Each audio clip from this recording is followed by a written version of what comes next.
O caminho para Deus, este é o tema da nossa palestra.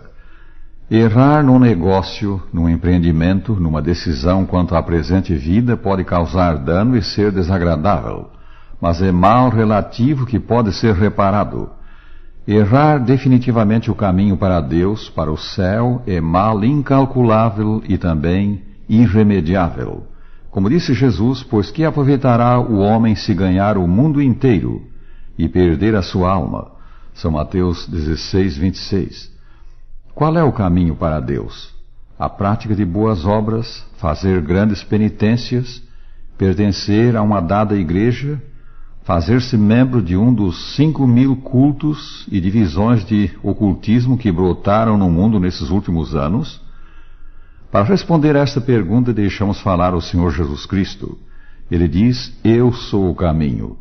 Ninguém vem ao Pai senão por mim. São João 14, 6. Aí está, palavras da suprema autoridade. Cristo é o caminho.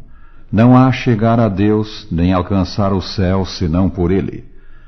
Cristo é o caminho porque constitui o laço de união entre o homem e Deus. Como Filho de Deus, igual ao Pai, Ele tomou sobre si a nossa natureza. Fez-se homem como nós, um membro da família humana, para sempre. Falando dele, o profeta escreveu: um menino nos nasceu. Isaías 9, 6. Deus amou ao mundo de tal maneira que deu o seu Filho unigênito. São João 3, 16. Em Cristo se acham ligadas a família da terra e a do céu. Cristo glorificado é nosso irmão. O céu se acha abrigado na humanidade e esta envolvida no seio do infinito amor. Tomando sobre si a humanidade, nosso Salvador une seus interesses aos dos caídos filhos de Adão, ao passo que mediante sua divindade lança mão do trono de Deus. E assim Cristo é o medianeiro da comunicação do homem com Deus e de Deus com o homem. Mediante o pecado, Satanás intentou separar o homem de Deus para sempre, mas em Cristo foi possibilitada uma união mais íntima do que se nunca houvéssemos pecado. Ele é o novo e vivo caminho pelo qual temos acesso a Deus. Hebreus 10, versículo 20. Cristo é o caminho porque só Ele pode salvar do pecado. A ofensa feita a Deus, a sua vontade expressa na sua lei, o Santo Decálogo, só um igual a Deus poderia expiar. Ser humano algum, nem mesmo um anjo do céu poderia fazê-lo. Foi por isso que o Filho de Deus ligou-se à família humana, tomou sobre si os nossos pecados e sofreu o castigo deles decorrente, a morte. A Escritura diz: a alma que pecar, essa morrerá. Ezequiel 18, 4. A grave ofensa feita à justiça divina pelo pecador, Cristo reparou com a própria vida.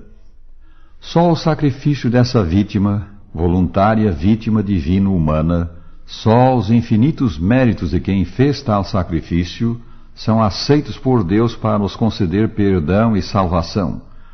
Quando no Getsêmane, Cristo orou 3 vezes: meu Pai, se possível, passe de mim esse cálice, a evidente implicação era: se houver outro meio de salvar o homem, que não envolva a minha separação de Ti, Pai, por assumir o pecado da raça pecadora, seja esse outro meio empregado.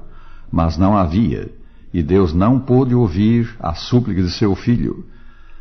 Esta verdade foi incutida na mente do antigo Israel pelos constantes sacrifícios de animais que Deus ordenara, somente pela oferta de uma vida que substituía a do pecador e simbolizava a do então vindouro Salvador do mundo, no qual a fé devia ser posta, tinha o pecador arrependido perdão dos pecados e reconciliação com Deus. Lê de Levítico 4, 32 a 35.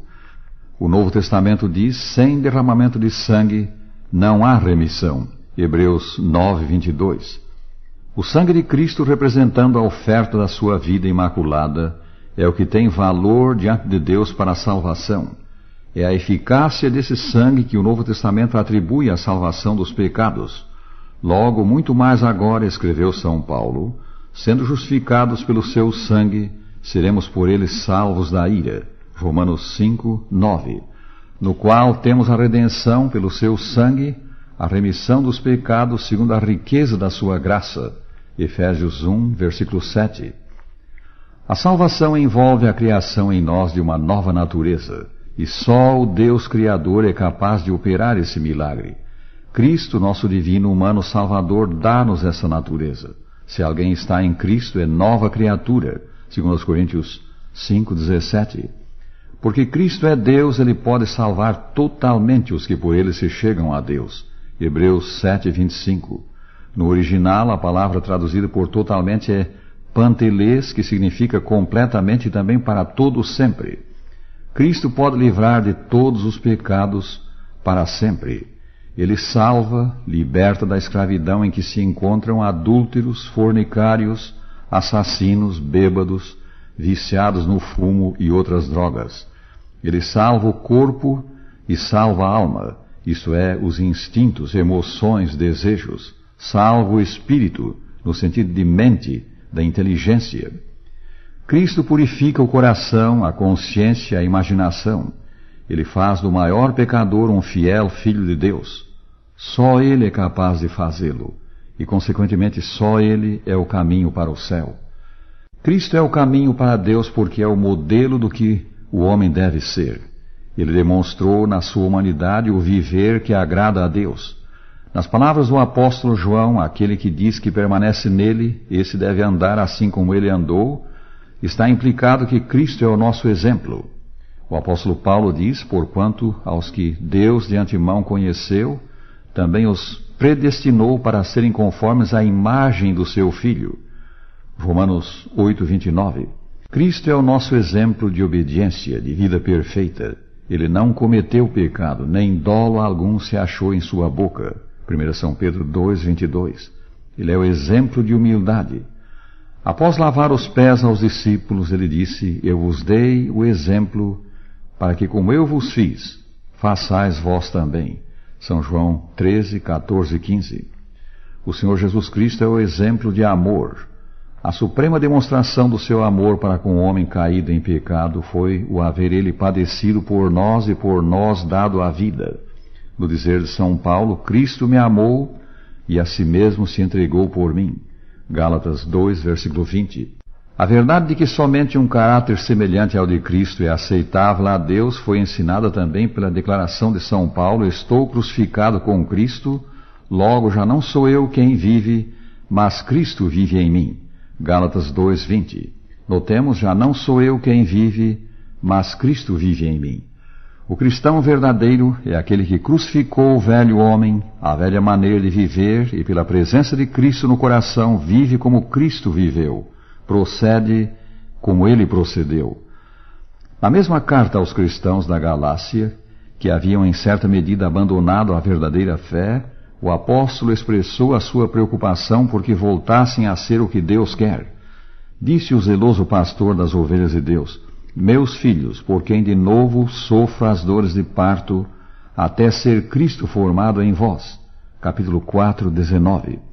Cristo devia ser formado neles. Isso significa que a vida do cristão deve ser uma reprodução da de Cristo. Nada menos que isto Deus aceita. Cristo é o modelo perfeito de um homem completo. Ele é o modelo a copiar se desejamos mente equilibrada e caráter simétrico. Em Colossenses 1, 26 e 27, São Paulo fala do mistério que se manifestou aos santos, isto é, Cristo em vós, a esperança da glória. Cristo, reproduzido em nós, é a nossa esperança da glória. A expressão Cristo em vós aponta ao efeito e à sua causa. O viver do cristão deve ser qual o de Cristo, e esse viver é alcançado pela presença de Jesus no coração, pela nossa união com o Salvador, mediante a fé. Foi a essa união que se referiu o Senhor ao ensinar, permanecei em mim, e eu permanecerei em vós. Quem permanece em mim e eu nele, esse dá muito fruto, porque sem mim nada podeis fazer. São João 15, 4 e 5. 67 vezes o apóstolo João emprega a palavra traduzida por permanecei, meno.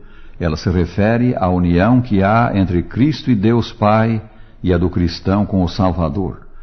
Nesta última acepção, Ela corresponde à expressão de São Paulo estar em Cristo, ou suas equivalentes em Cristo, no Senhor, no amado, frases-chave da sua carta aos Efésios. Elas designam Cristo como a esfera ou meio em que o crente vive e se move. Enfatizam a íntima união que há entre o cristão e seu Senhor. Tudo o que o cristão faz, ele o faz em referência a seu Senhor. E assim, prezado ouvinte, nessa série de palestras sobre a pessoa de Cristo que hoje termina, mostramos que ele foi o desejado das nações, o prometido Messias anunciado pelos profetas do Velho Testamento, que ele morreu pelos nossos pecados e nos proveu salvação, que ele ressuscitou dos mortos e agora intercede por nós junto ao Pai, estendendo ao que nele crê os benefícios que nos comprou na cruz, que ele em breve retornará para levar os que se apropriaram da salvação, e que ele é o caminho para Deus, o único caminho. Sem Cristo nós não temos futuro, mas com ele temos luminosa esperança. Que farás do divino amigo? Recebê-lo-ás agora? É perigoso adiar a entrega a ele porque não sabes o que te reserva o dia de amanhã. E é ingrato manter o coração fechado a quem, por amar-nos, deu por nós a própria vida. Recebe-o hoje, recebe-o agora, seja a que custo for, e poderás dizer com o nosso quarteto: para o céu por Jesus irei.